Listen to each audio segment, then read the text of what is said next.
Chapter 13. Physiocracy in Mid-18th Century France. 1. The Sect. The first self-conscious school of economic thought developed in France shortly after the publication of Cantillon's essay.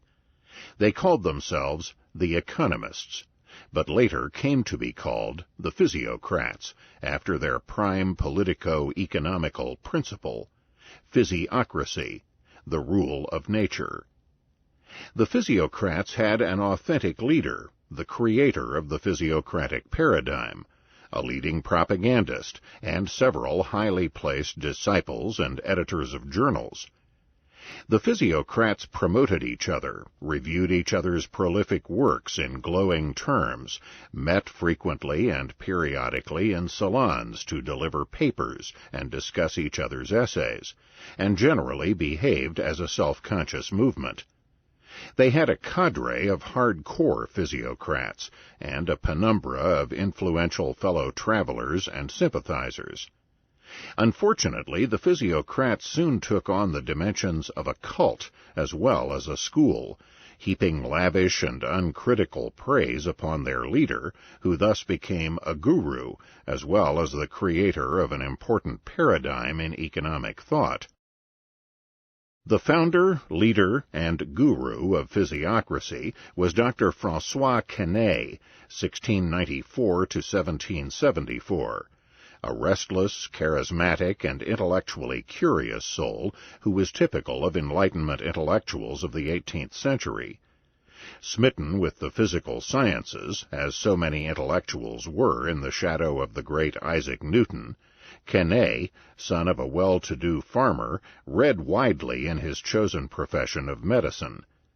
Gaining fame as a surgeon and physician, Quesnay wrote medical works, and also became expert in agricultural science, writing on its technology. In 1749, at the age of 55, Quesnay became personal physician to King Louis XV's mistress, Madame de Pompadour, and a few years later also became personal physician to the king himself. It was in the late 1750s, when in his mid-60s, that Dr. Quesnay began to dabble in economic topics. The founding of the physiocratic movement may be dated precisely at the moment in July 1757, when the guru met his chief adept and propagandist. For it was then that Dr. Quesnay met the restless, flighty, enthusiastic, and slightly crackpot Victor Riquetti, the Marquis de Mirabeau, 1715 to 1789. Mirabeau, a disgruntled aristocrat with plenty of leisure time on his hands, had just published the first several parts of a multi-part work, a grandiloquently entitled bestseller, L'Ami des Hommes, The Friend of Man. This work had charmed many Frenchmen through its very flamboyance and lack of system, as well as its curious use of an archaic 17th-century style. While writing L'Ami des Hommes, Mirabeau was a quasi-disciple of the later Cantillon, glossing and publishing the essay. But contact with Quesnay soon converted him into the doctor's leading fugleman and propagandist. The ruminations of one seemingly harmless, eccentric physician had now become a school of thought, a force to be reckoned with. The high placement of the two founding physiocrats served their cause well. Quesnay's crucial place at court, as well as Mirabeau's fame and aristocratic position, gave the movement power and influence. Still, political economy was dangerous in that age of absolutism and censorship, and Quesnay prudently published his work under pseudonyms or through his disciples. Indeed, Mirabeau was imprisoned for a couple of weeks in 1760 for his book Theory of Taxes, specifically for his blistering attack on oppressive taxation and on the financial system of tax farming, in which the king sold the rights to tax to private firms or farmers. He was released, however, by the good offices of Madame de Pompadour. The Physiocrats conducted their operations through a succession of journals and through periodic salons, some conducted at the home of Dr. Quesnay, the most prominent in regular Tuesday evening seminars at the home of the Marquis de Mirabeau. The chief physiocratic figures were Pierre-François Mercier de la Rivière, 1720 to 1793, whose The Natural and Essential Order of Political Societies, 1767, was the major work on political philosophy of the school, the Abbé Nicolas Baudot, 1730 to 1792, the editor and journalist of the Physiocrats, Guillaume François Letron, 1728 to 1780, jurist and economist, and the youngest member of the group, the secretary, editor, and government official Pierre Samuel Dupont de Nemours, 1739 to 1817, who would later emigrate to the United States to found the famous gunpowder manufacturing family. In no way did the cult aspect of the physiocratic group show itself more starkly than in the adjectives used about their master. His followers claimed that Quesnay looked like Socrates, and they habitually referred to him as the Confucius of Europe. Indeed, despite the fact that Adam Smith and others spoke of his great modesty, Dr. Quesnay identified himself with the alleged wisdom and glory of the Chinese sage. Mirabeau went so far as to proclaim that the three greatest inventions in the history of mankind were writing, money, and Quesnay's famous diagram, the Tableau Economique. The sect lasted for less than 2 decades, going rapidly downhill after the mid-1770s. Several factors accounted for the precipitate decline. One was the death of Quesnay in 1774, and the fact that in his later years the physician had lost much interest in his cult and had shifted to work on mathematics, where he claimed to have solved the age-old problem of squaring the circle. Furthermore, the fall from grace as finance minister of their fellow traveler, A.R.J. Turgot, 2 years later, and the disgrace heaped upon Mirabeau by a public smear campaign launched by his wife and children at about the same time, caused physiocracy to fall from influence.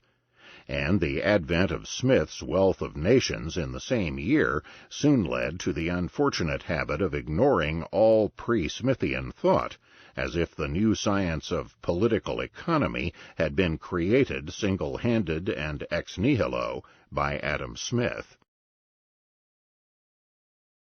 2. Laissez-faire and free trade.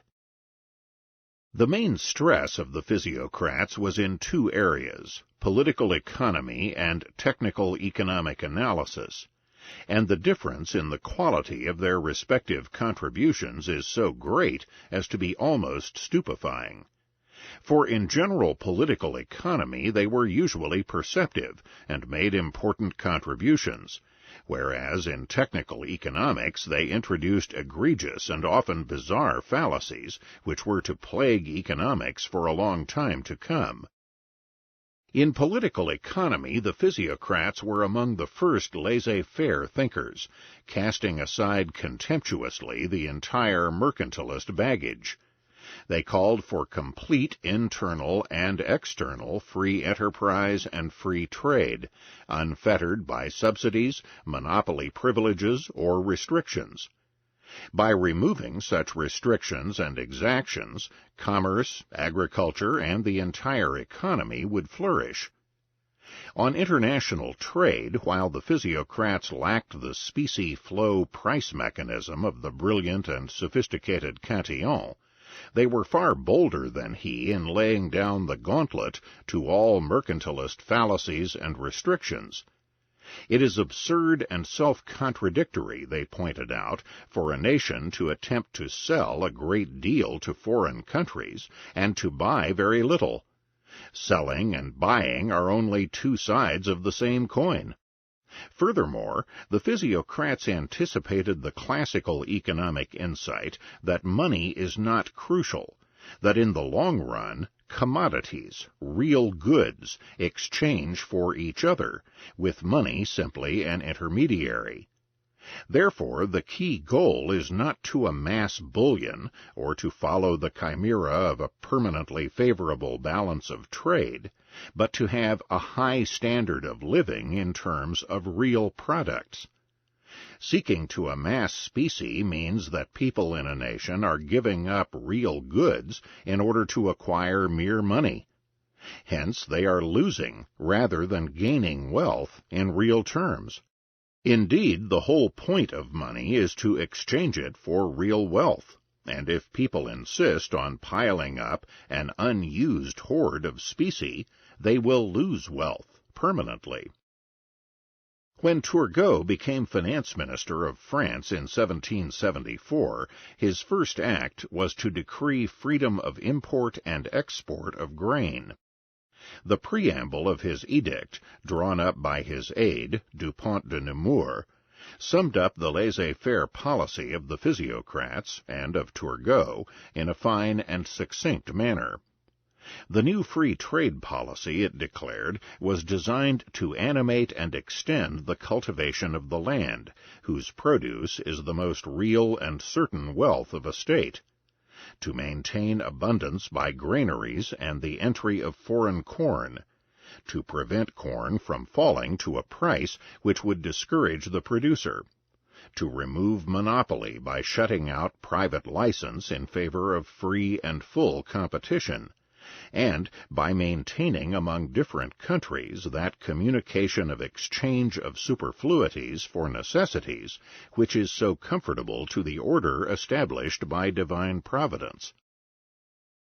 Although the physiocrats were officially in favor of complete freedom of trade, their besetting passion, and this reflects their often bizarre economics, were repealing all restrictions on free export of grain.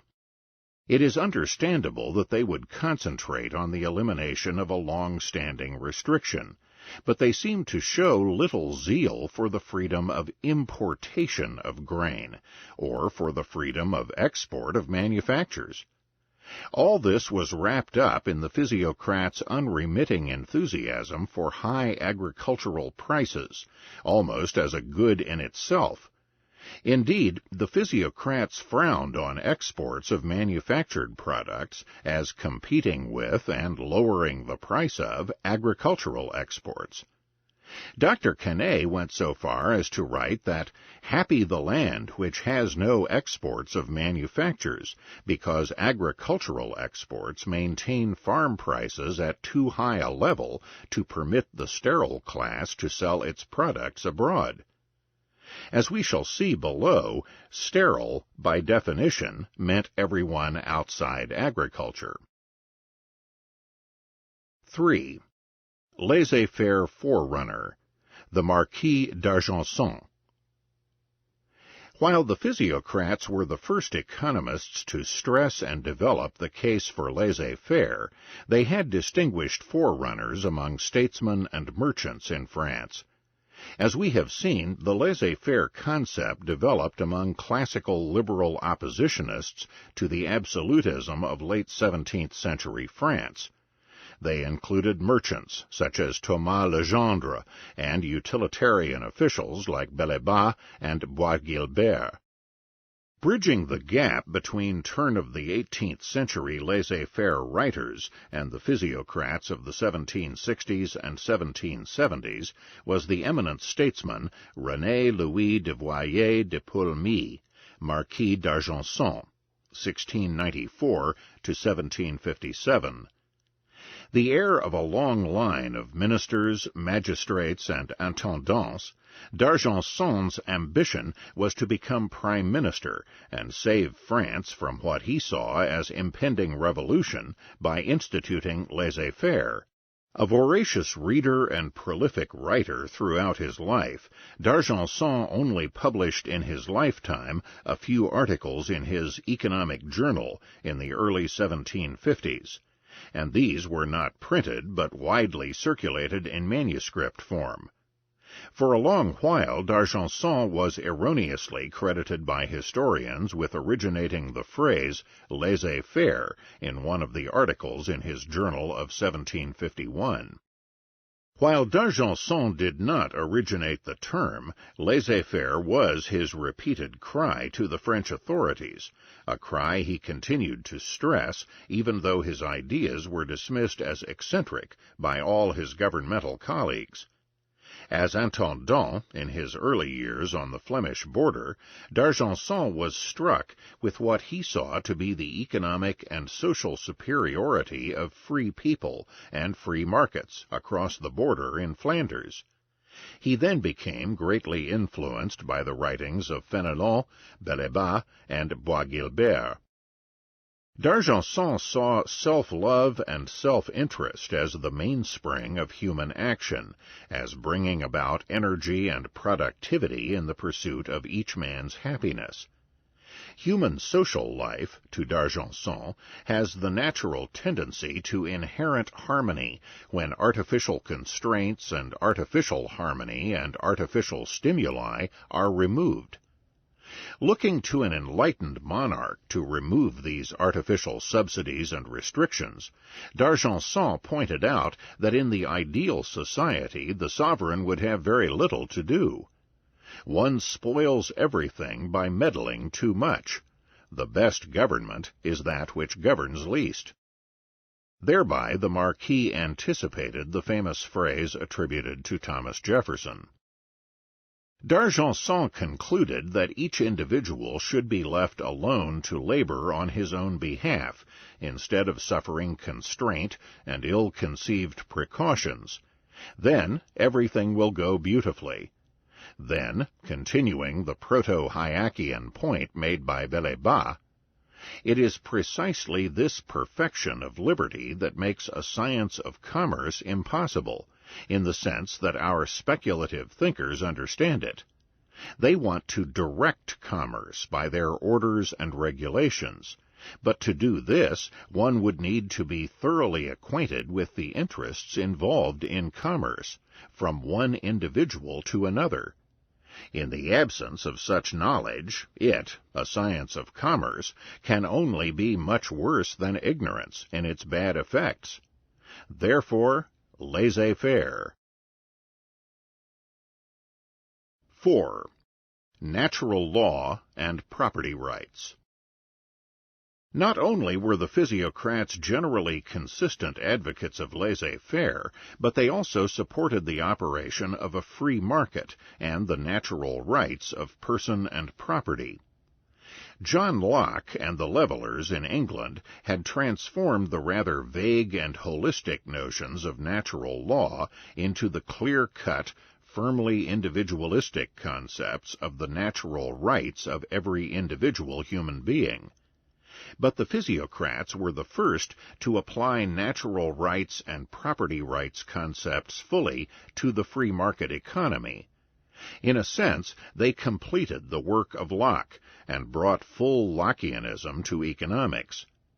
Quesnay and the others were also inspired by the typically 18th century Enlightenment version of natural law, where the individual's rights of person and property were deeply embedded in a set of natural laws that had been worked out by the Creator and were clearly discoverable in the light of human reason. In a profound sense, then, 18th century natural rights theory was a refined variant of medieval and post-medieval scholastic natural law. The rights were now clearly individualistic and not societal or pertaining to the state, and the set of natural laws was discoverable by human reason.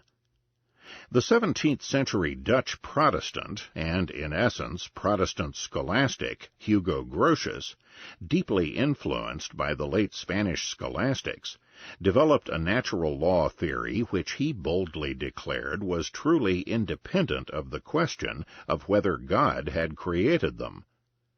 The seeds of this thought were in St. Thomas Aquinas and in later Catholic scholastics, but never had it been formulated as clearly and as starkly as by Grotius.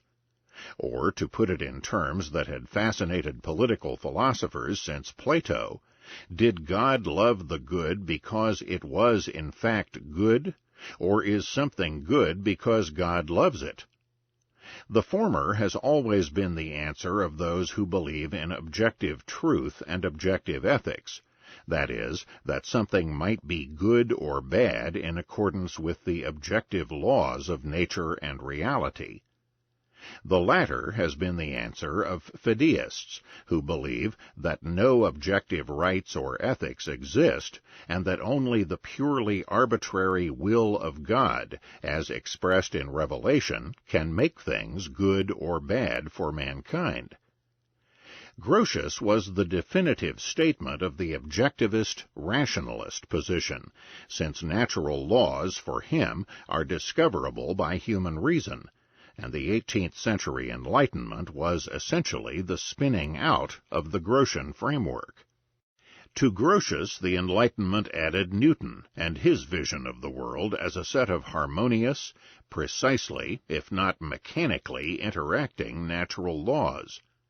And while Grotius and Newton were fervent Christians, as was almost everyone in their epoch, the 18th century, starting with their premises, easily fell into deism, in which God, the great clockmaker or creator of this universe of natural laws, then disappeared from the scene and allowed his creation to work itself out. From the standpoint of political philosophy, however, it mattered little whether Quesnay and the others, Dupont was of Huguenot background, were Catholics or deists, for given their world outlook, their attitude toward natural law and natural rights could be the same in either case. Mercier de la Rivière pointed out in his Natural Order that the general plan of God's creation had provided natural laws for the government of all things, and that man could surely not be any exception to that rule. Man needed only to know through his reason the conditions that would lead to his greatest happiness, and then follow that path. All ills of mankind follow from ignorance or disobedience of such laws. In human nature, the right of self-preservation implies the right to property, and any individual property in man's products from the soil requires property in the land itself. But the right to property would be nothing without the freedom of using it, and so liberty is derived from the right to property. People flourish as social animals, and through trade and exchange of property they maximize the happiness of all.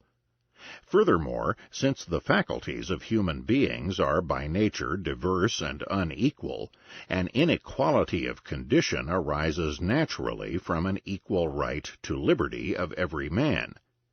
In this way, property rights and free markets, concluded Mercier, is a social order that is natural, evident, simple, immutable, and conducive to the happiness of all.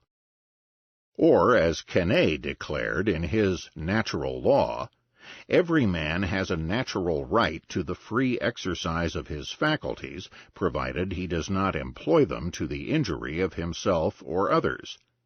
This right to liberty implies as a corollary the right to property, and the only function of the government is to defend that right. Many rulers of Europe were either entranced or intrigued by this fashionable new doctrine of physiocracy, and endeavored to find out about it from its major theorists. The Dauphin of France once complained to Quesnay of the difficulty of being a king, and the physician replied that it was really quite simple. "What, then," asked the Dauphin, "would you do if you were king?" "Nothing," was the straightforward, stark, and magnificently libertarian answer of Dr. Quesnay. "But then, who would govern?" sputtered the Dauphin. "The law, that is, the natural law," was Quesnay's accurate but no doubt unsatisfying reply. A similar reply was certainly unsatisfactory to Catherine the Great, Tsarina of all the Russias, who sent for Mercier de la Rivière, jurist and at one time intendant, governor of Martinique, to instruct her on how to govern. Pressed as to what the law should be grounded on, Mercier answered the Empress, "On one thing alone, madam, the nature of things and of man." "But how then can a king know what laws to give to a people?" the Tsarina continued. To which Mercier replied sharply, "To give or make laws, madam, is a task which God has left to no one. Ah, what is man, to think himself capable of dictating laws to beings whom he knows not?"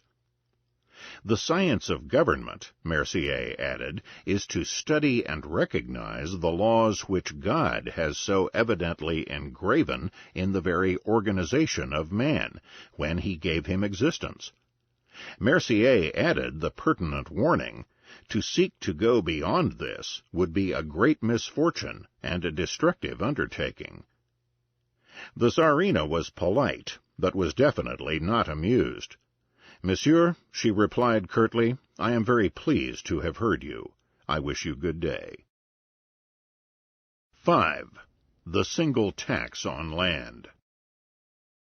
Natural rights laissez-faire libertarians always confront several problems, or lacunae, in their theory. One is taxation. If every individual is to have inviolable property rights, and those rights are to be guaranteed by the government, taxation, itself an infringement of property rights, presents an immediate problem to laissez-faire theorists. For how high should taxes be, and who should pay them? Classical liberalism, however inchoate, had been born in France as an opposition to the statist absolutism of King Louis XIV in the latter decades of the 17th and the early years of the 18th century. A favorite program of these liberals, as set forth by Marshal Vauban and by the Sieur de Bois-Guilbert, among others, was a single tax, a proportional tax on all income or property. The idea was that this simple, direct, universal tax would replace the monstrous and crippling network of taxation that had grown up in 17th century France. To solve the problem of taxation, Dr. Quesnay and the Physiocrats came up with their own original single tax, a single tax on land. The idea was that the tax would be low, and that it would be proportional and confined only to a tax on land and on landlords. The rationale of the single tax stems from the singular physiocratic view that only land is productive. Land produces because it creates matter, whereas all other activities, such as trade, commerce, manufacturing, services, etc., are sterile, although admittedly useful, because they only shuffle around or transform matter without creating it. Since only land is productive and all other activities are sterile, it follows, according to the Physiocrats, that any other taxes will wind up being shifted onto land through the price system. Therefore, the choice is to tax the land indirectly and remotely while crippling and distorting economic activities, or taxing the land openly and uniformly through the single tax, thereby freeing economic activity from a fearsome tax burden. From the standpoint of economic theory, the famous physiocratic tenet that only land is productive must be considered bizarre and absurd. It is certainly a tremendous loss of insight compared to Cantillon, who identified land and labor as original productive factors, and entrepreneurs as the motor of the market economy, who adjust resources to the demands of consumers and to the uncertainty of the market. It is surely true that agriculture was the chief occupation of the day, and that most commerce was the transportation and sale of agricultural products. But this scarcely salvages or excuses the absurdity of the land as only productive factor doctrine. It is possible that one explanation for this odd doctrine is to apply to the physiocrats the insight of Professor Roger Garrison on the basic world outlook of Adam Smith. Smith, in a less outlandish version of the physiocratic bias, held that only material output, in contrast to intangible services, is productive, while immaterial services are unproductive. Garrison points out that the contrast here is not really between material and immaterial goods and services, but between capital goods and consumer goods, which are basically either direct services or a stream of services to be available in the future. Hence, for Smith, productive labor is only effort that goes into capital goods, into building up productive capacity for the future. Labor in direct service to consumers is unproductive. In short, Smith, despite his reputation as an advocate of the free market, refuses to accept free market allocations to the production of consumer vis-à-vis capital goods. He would prefer more investment and growth than the market prefers. In the same way, could it not be true that the physiocrats had a similar outlook? The physiocrats, too, stressed material goods, and agriculture was the main material product. The physiocrats were also greatly concerned with economic growth, with increasing investment and national output, and especially with greater capital investments in agriculture. Indeed, the physiocrats were disgruntled with free market choice and wanted to strengthen consumer demand for agricultural products in particular. High consumption of farm products was beneficial, according to the physiocrats, whereas high consumption of manufactured goods would promote unproductive expenses and crowd out desirable purchases of agricultural products. Some economists have gone so far as to speculate that the physiocrats would have been overjoyed at a policy of farm price supports.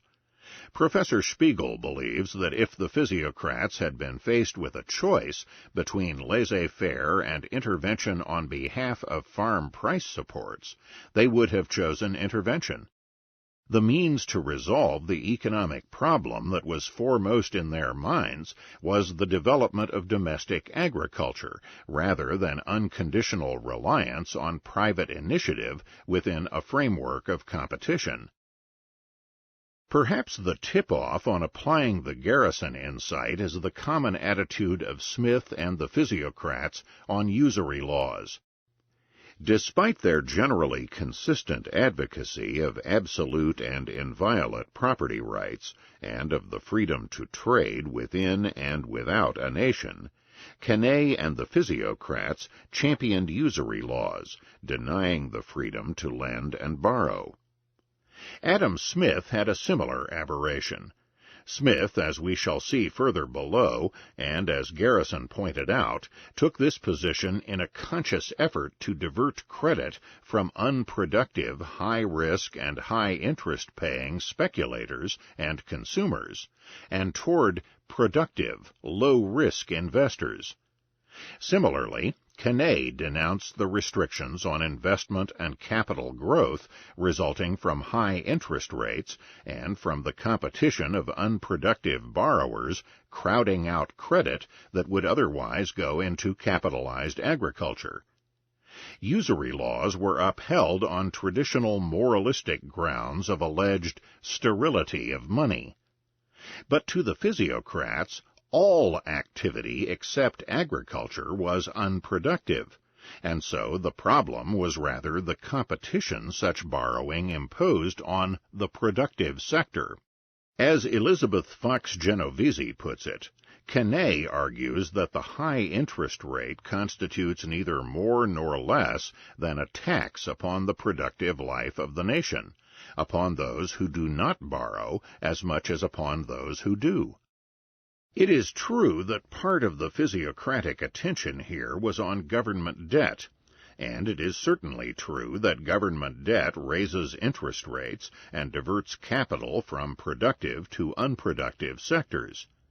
But there are two flaws in such an approach. First, not all non-agricultural debt is state debt, and therefore not all higher interest is a tax on producers.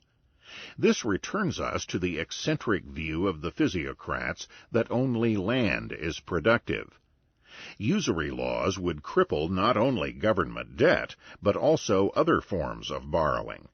And second, it seems odd to allow government debt and then try to offset its unfortunate effects by the meat axe approach of imposing restraints on usury.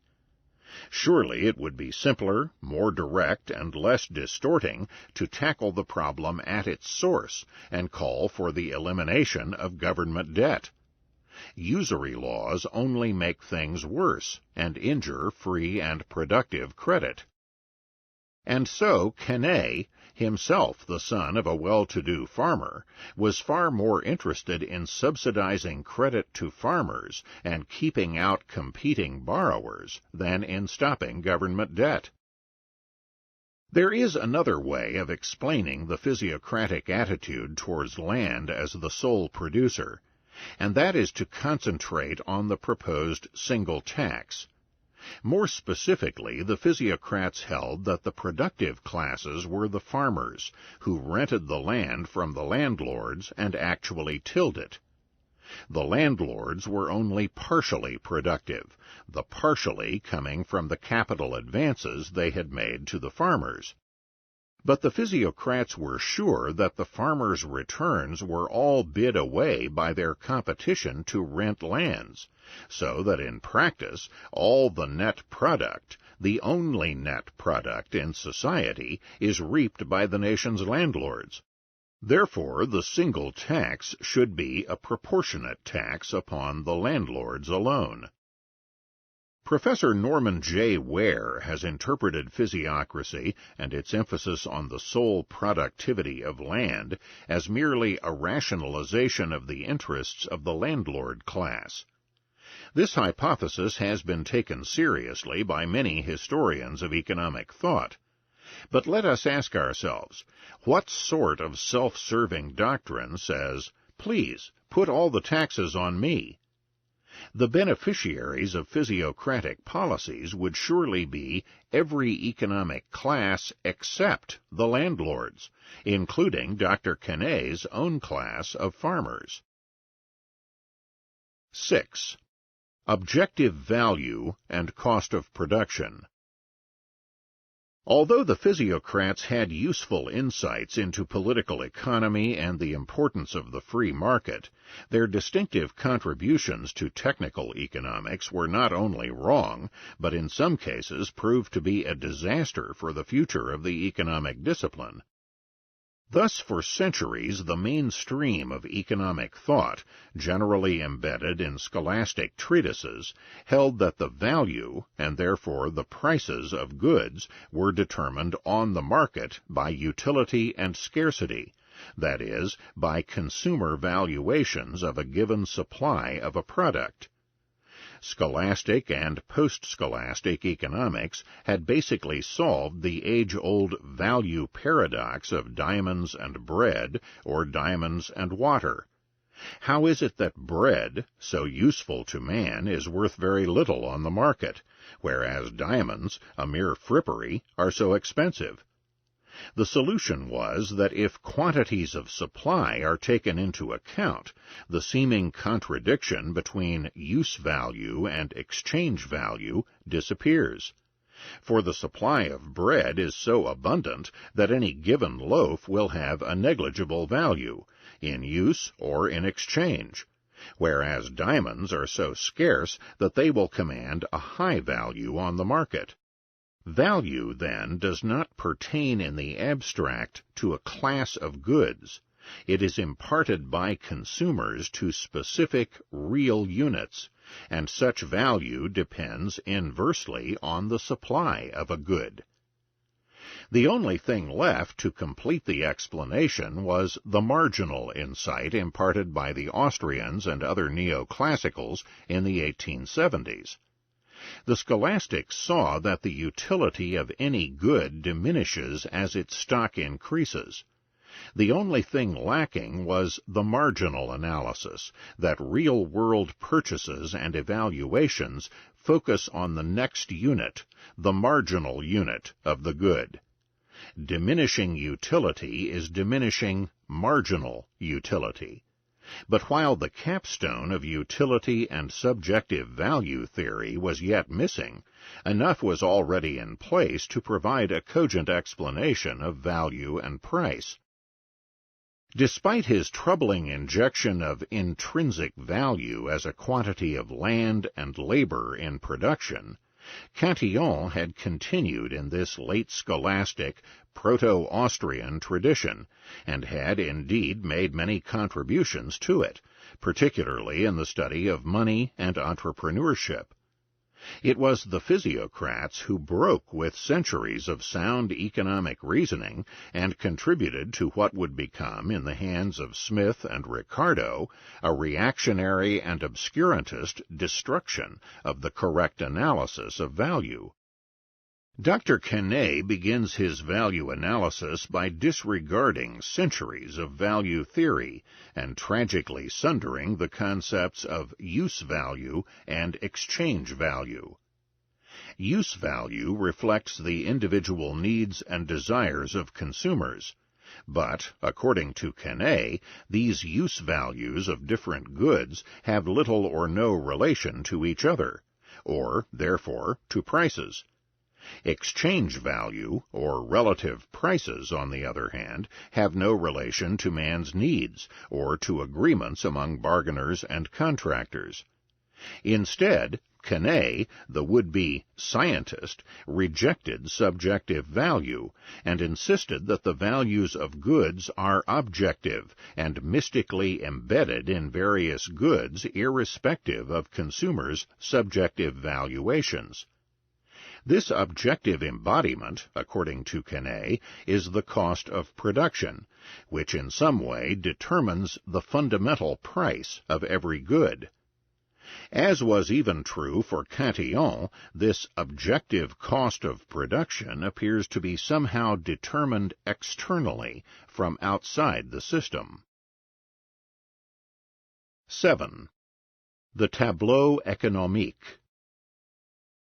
Not as devastating for the development of economics as his fallacy of the cost of production, or productive labor, but more irritating nowadays, is Dr. Quesnay's Tableau Economique, the very invention that his glorifier, Mirabeau, called one of the three great human inventions of all time. The tableau, first published in 1758, was an incomprehensible, jargon-filled chart purporting to depict the flow of expenditures from one economic class to another. Generally dismissed as turgid and irrelevant in its day, it has been rediscovered by 20th-century economists, who are fascinated because of its very incomprehensibility, all the better to publish journal articles on. Dr. Quesnay's Tableau Economique has been hailed for anticipating many of the most cherished developments of 20th-century economics: aggregative concepts, input-output analysis, econometrics, depiction of the circular flow of equilibrium, Keynesian stress on expenditure and consumer demand, and the Keynesian multiplier. In recent years, tens of thousands of words have been lovingly expended on trying to piece together what the tableau had to say, and to reconcile it with its own figures and with the economy of the real world.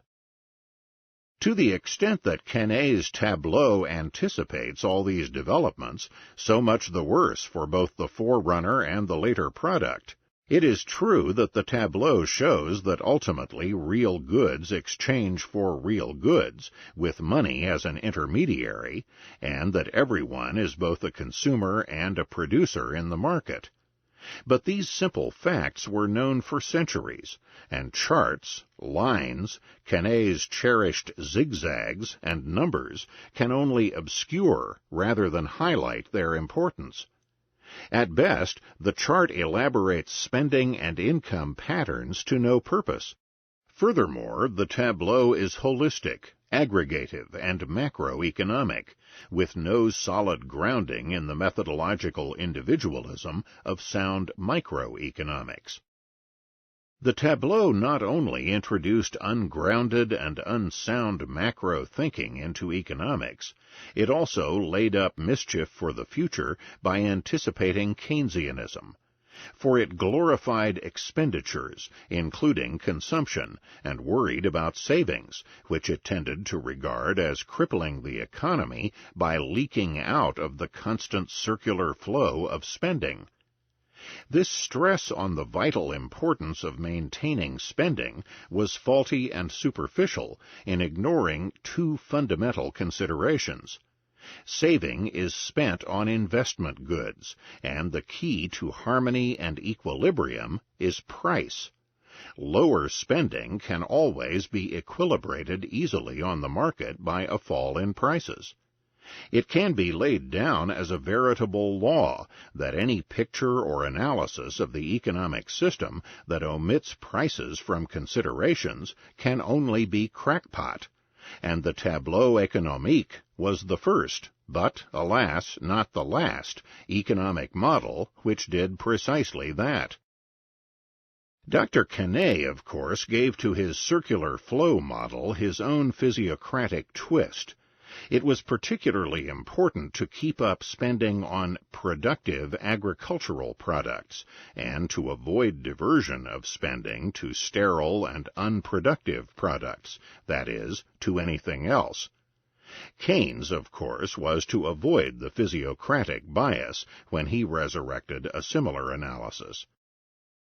While the analytic merits of macro concepts, input-output analysis, and econometrics are highly dubious at best, they are surely worse than nothing if the numbers are incorrect.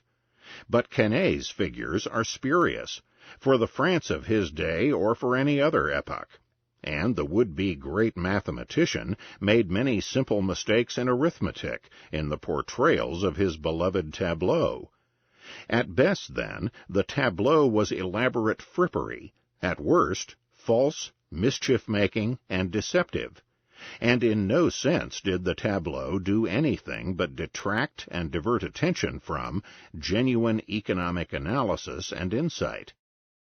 After contemplating this piece of egregious folly, it is a relief to turn to the blistering satirical attack on the tableau by a conservative statist opponent of the physiocrats, the attorney Simon Nicolas Henri Languet, 1736 to 1794.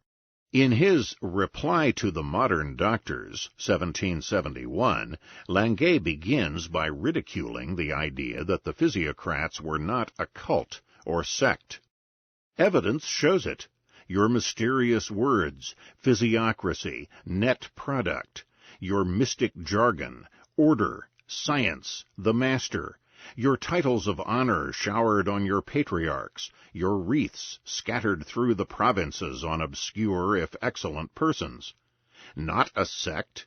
You have a rallying cry, banners, a march, a trumpeter, Dupont, a uniform for your books, and a sign like Freemasons. Not a sect? One cannot touch one of you, but all rush to his aid. You all laud and glorify each other, and attack and intimidate your opponents in unmeasured terms.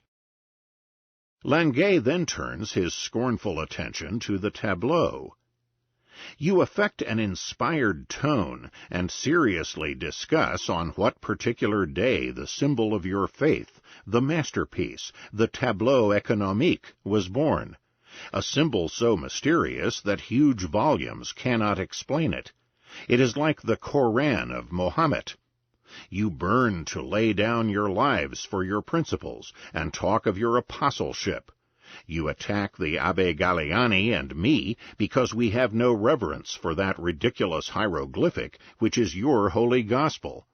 Confucius drew up a table, the I Ching, of 64 terms, also connected by lines, to show the evolution of the elements, and your Tableau Economique is justly enough compared to it, but it comes 300 years too late. Both alike are equally unintelligible. The tableau is an insult to common sense, to reason and philosophy, with its columns of figures of net reproduction terminating always in a zero, striking symbol of the fruit of the researches of anyone simple enough to try in vain to understand it. 8. Strategy and influence. One problem that any laissez-faire liberal thinker must face is, granted that government interference should be minimal, what form should that government take? Who shall govern? To French liberals of the later 17th or 18th centuries, there seemed to be only one answer. Government is and always will be rule by an absolute monarch. Oppositionist rebels had been crushed in the early and mid-17th century, and from then on only one answer was thinkable. The king must be converted to the truths and wisdom of laissez-faire.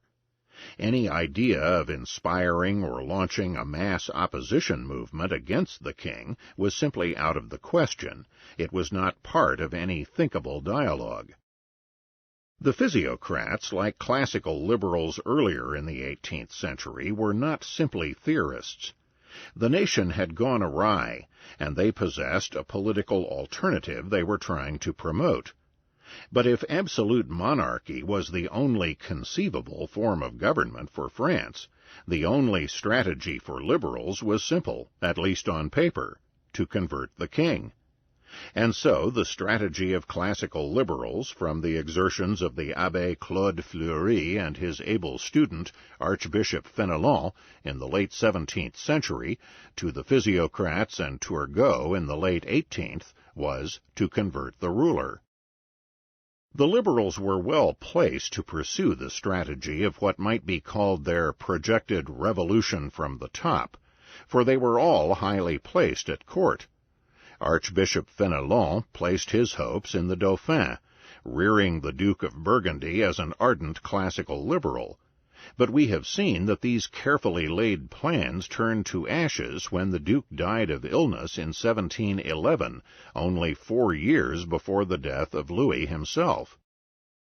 A half-century later, Dr. Quesnay, again working through a king's mistress, this time Madame de Pompadour, used his position at court to try to convert the ruler. Success in France was only partial. When Turgot, who agreed with the physiocrats on laissez-faire, became finance minister and started putting sweeping liberal reforms into effect, he quickly ran into a wall of entrenched opposition that removed him from office only 2 years later. His reforms were angrily repealed. The leading physiocrats were exiled by King Louis XVI. Their journal was quickly suppressed, and Mirabeau was ordered to cancel his famous Tuesday evening seminars. The physiocrats' strategy proved a failure, and there was more to the failure than the vagaries of a particular monarch. For even if the monarch could be convinced that liberty conduced to the happiness and prosperity of his subjects, his own interests are often to maximize state exactions, and therefore his own power and wealth. Furthermore, the monarch does not rule alone, but as the head of a ruling coalition of bureaucrats, nobles, privileged monopolists, and feudal lords. He rules, in short, as the head of a power elite, or ruling class. It is theoretically conceivable, but scarcely likely, that a king and the rest of the ruling class will rush to embrace a philosophy and a political economy that will end their power, and put them, in effect, out of business. It certainly did not happen in France, and so, after the failure of the physiocrats and Turgot, came the French Revolution. In any event, The Physiocrats did manage to convert some rulers, though not the monarch of France. Their leading disciple among the rulers of the world, and one of the most enthusiastic and lovable ones, was Karl Friedrich, Margrave of the Duchy of Baden, 1728 to 1811, in Germany. Converted by the works of Mirabeau, the Margrave wrote a précis of Physiocracy and proceeded to try to institute the system in his realm. The Margrave proposed free trade in corn to the German diet, and in 1770 he introduced the single tax at 20% of the agricultural net product in 3 villages of Baden. Administering the experiment was the Margrave's chief aide, the enthusiastic German physiocrat Johann August Schlettwein, 1731 to 1802, professor of economics at the University of Gießen. The experiment, however, was abandoned in a few years in 2 villages, although the single tax continued in the village of Dietlingen until 1792. For a few years the Margrave also imported Dupont de Nemours to be his adviser and tutor to his son. In one notable meeting, the fervent Margrave of Baden asked his master Mirabeau whether or not the physiocratic ideal was making sovereign rulers unnecessary. Perhaps they might all be reformed out of existence. The Margrave had divined the anarchistic, or at least the republican, core underlying the laissez-faire libertarian and natural rights doctrine. But Mirabeau, dedicated as were all the physiocrats to absolute monarchy, drew back, sternly reminding his younger pupil that while the role of the sovereign would ideally be limited, he would still be the owner of the public domain and the preserver of social order. Several other rulers of Europe at least dabbled in physiocracy. One of the most eager was Leopold II, Grand Duke of Tuscany, later Emperor of Austria, who ordered his ministers to consult with Mirabeau and carried out some of the physiocratic reforms. A fellow traveler was Emperor Joseph II of Austria. Another physiocratic enthusiast was Gustavus III, King of Sweden, who conferred upon Mirabeau the Grand Cross of the newly founded Order of Wasa in honor of agriculture. Dupont, in turn, was made a Knight of the Order. More practically, when the Physiocratic Journal was suppressed upon the fall of Turgot, King Gustavus and the Margrave of Baden joined in commissioning Dupont to edit a journal which would be published in their realms. But the physiocratic appeal to monarchy lost what little effect it had after the onset of the French Revolution. Indeed, after the Revolution, physiocracy, with its pro-agricultural bias and devotion to absolute monarchy, was discredited in France and the rest of Europe. 9. Daniel Bernoulli and the founding of mathematical economics. We should not leave the tableau without mentioning a French-Swiss contemporary of Cantillon who prefigured the tableau in one and only one sense. He can be said to be the founder, in the broadest sense, of mathematical economics. As such, his work contained some of the typical flaws and fallacies of that method. Daniel Bernoulli, 1700 to 1782, was born into a family of distinguished mathematicians. His uncle, Jacques Bernoulli, 1654 to 1705, was the first to discover the theory of probability in his Latin work Ars Conjectandi, 1713. And his father, Jean, 1667 to 1748, was one of the early developers of the calculus, a method that had been discovered in the late 17th century. In 1738, Daniel, trying to solve a problem in probability theory and the theory of gambling by the use of the calculus, stumbled on the concept of the law of diminishing marginal utility of money. Bernoulli's essay was published in Latin as an article in a scholarly volume. Bernoulli was presumably not familiar with the arrival at a similar law, albeit in non-mathematical form, by the Spanish Salamancan scholastics Tomás de Mercado and Francisco Garcia nearly 2 centuries earlier.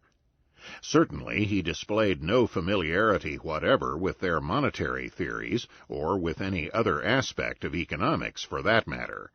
And, being a mathematician, he got even his own particular point wrong, introducing the form of the law of diminishing marginal utility that would return to plague economic thought in future centuries.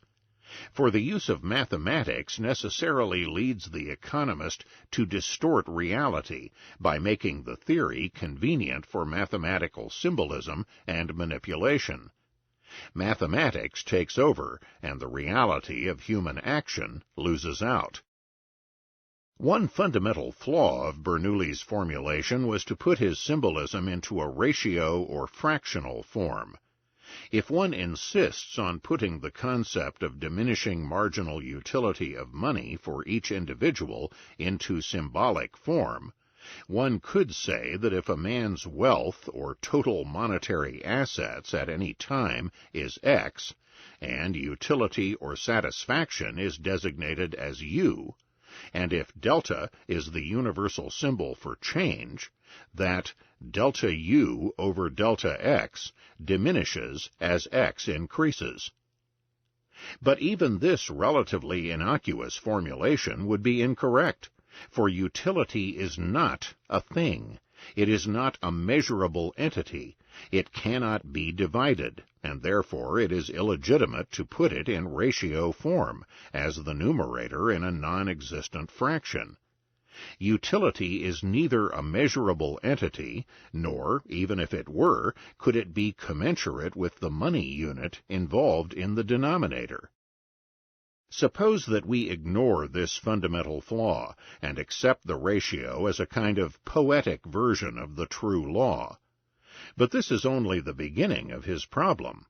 For then, Bernoulli, and mathematical economists from then on, proceeded to multiply mathematical convenience illicitly by transforming his symbols into the new calculus form. For if these increases of income or utility are reduced to being infinitesimal, one can use both the symbolism and the powerful manipulations of the differential calculus. Infinitely small increases are the first derivatives of the amount at any given point, and the deltas above can become the first derivatives, d. And then the discrete jumps of human action can become the magically transformed smooth arcs and curves of the familiar geometric portrayals of modern economic theory. But Bernoulli did not stop there. Fallacious assumption and method are piled upon each other like Pelion on Asa. The next step towards a dramatic, seemingly precise conclusion is that every man's marginal utility not only diminishes as his wealth increases, but diminishes in fixed inverse proportion to his wealth. So that, if B is a constant and utility is Y instead of U, presumably for convenience in putting utility on the y-axis and wealth on the x-axis, then dy over dx is equal to b over x. What evidence does Bernoulli have for this preposterous assumption, for his assertion that an increase in utility will be inversely proportionate to the quantity of goods already possessed? None whatever. For this allegedly precise scientist has only pure assertion to offer. There is no reason, in fact, to assume any such constant proportionality. No such evidence can ever be found, because the entire concept of constant proportion in a non-existent entity is absurd and meaningless. Utility is a subjective evaluation, a ranking by the individual, and there is no measurement, no extension, and therefore no way for it to be proportional to itself. After coming up with this egregious fallacy, Bernoulli topped it by blithely assuming that every individual's marginal utility of money moves in the very same constant proportion, B. Modern economists are familiar with the difficulty, nay, the impossibility, of measuring utilities between persons, but they do not give sufficient weight to this impossibility. Since utility is subjective to each individual, it cannot be measured or even compared across persons. But more than that, utility is not a thing or an entity. It is simply the name for a subjective evaluation in the mind of each individual. Therefore, it cannot be measured even within the mind of each individual, much less calculated or measured from one person to another. Even each individual person can only compare values or utilities ordinally. The idea of his measuring them is absurd and meaningless. From this multi-illegitimate theory, Bernoulli concluded fallaciously that there is no doubt that a gain of 1,000 ducats is more significant to a pauper than to a rich man, though both gain the same amount. It depends, of course, on the values and subjective utilities of the particular rich man or pauper, and that dependence can never be measured or even compared by anyone, whether by outside observers or by either of the two people involved. Bernoulli's dubious contribution won its way into mathematics, having been adopted by the great early 19th century French probability theorist Pierre Simon, Marquis de Laplace, 1749 to 1827, in his renowned Analytic Theory of Probability, 1812. But it was fortunately completely ignored in economic thought until it was dredged up by Jevons and the mathematically inclined wing of the late 19th century marginal utility theorists. Its neglect was undoubtedly aided by its having been written in Latin. No German translation appeared until 1896, nor an English one until 1954.